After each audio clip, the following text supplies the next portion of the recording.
Good afternoon to all participants. My name is Saiqa Mullik, and I'm the Director for Implementation Science at WITS RHI and an Associate Professor in the Faculty of Health Sciences at WITS University. I'd like to thank UNICEF for this opportunity to share a short presentation which I hope will stimulate discussion around scaling up evidence-based interventions for adolescent girls and young women. I'm going to share some reflections from our experience of implementing Project PrEP, a UNITAID-funded demonstration project that was a catalytic investment to enable learnings around access to oral PrEP for adolescent girls and young women.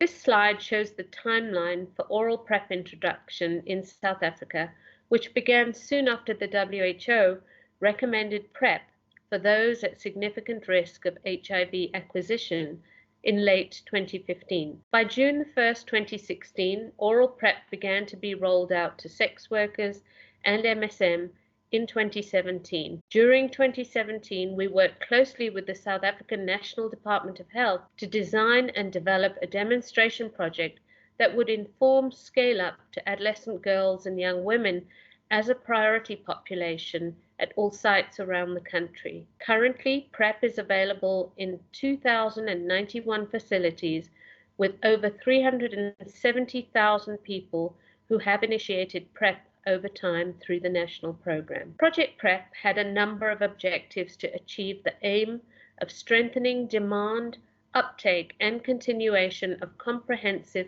prevention services, including oral PrEP.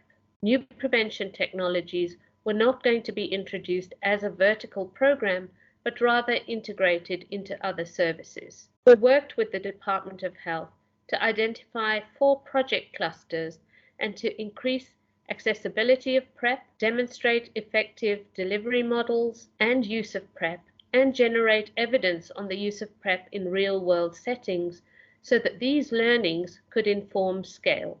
To date, the demonstration project has initiated approximately 21,000 individuals on PrEP, of whom 14,000 are adolescent girls and young women. There are some lessons we've learned in catalyzing scale. Early and regular input by the National Department of Health ensured a scalable implementation package, which was tested, and the research was designed to answer priority questions. Our choice of implementation sites matters.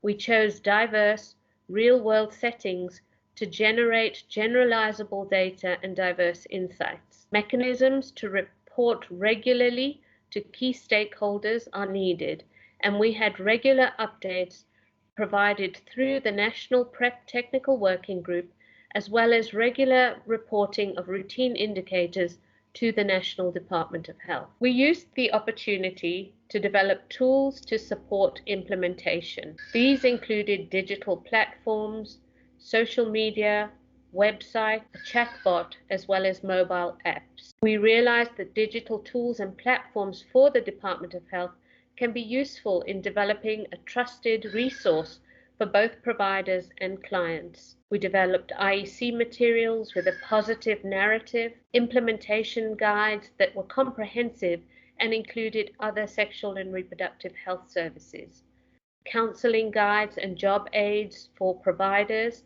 that would support them in terms of discussing initiation and effective use. And we digitized the national training modules, online courses for clinical management, as well as demand creation.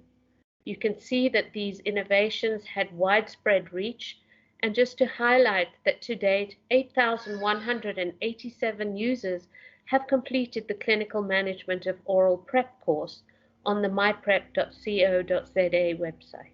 We also learned that we need to create an environment for learning. We aimed to generate high-quality evidence through rigorous research methods to answer national priority questions to identify the most effective service delivery models. We developed and implemented a research utilization plan that ensured that we shared implementation learnings with the right stakeholders. We developed mechanisms to share research and monitoring and evaluation findings with appropriate stakeholders at all levels, and we started discussions and estimations early on the cost and impact of scaling.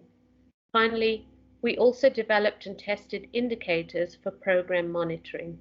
I hope that some of these learnings are useful in terms of thinking about how demonstration projects can really help to catalyze scale.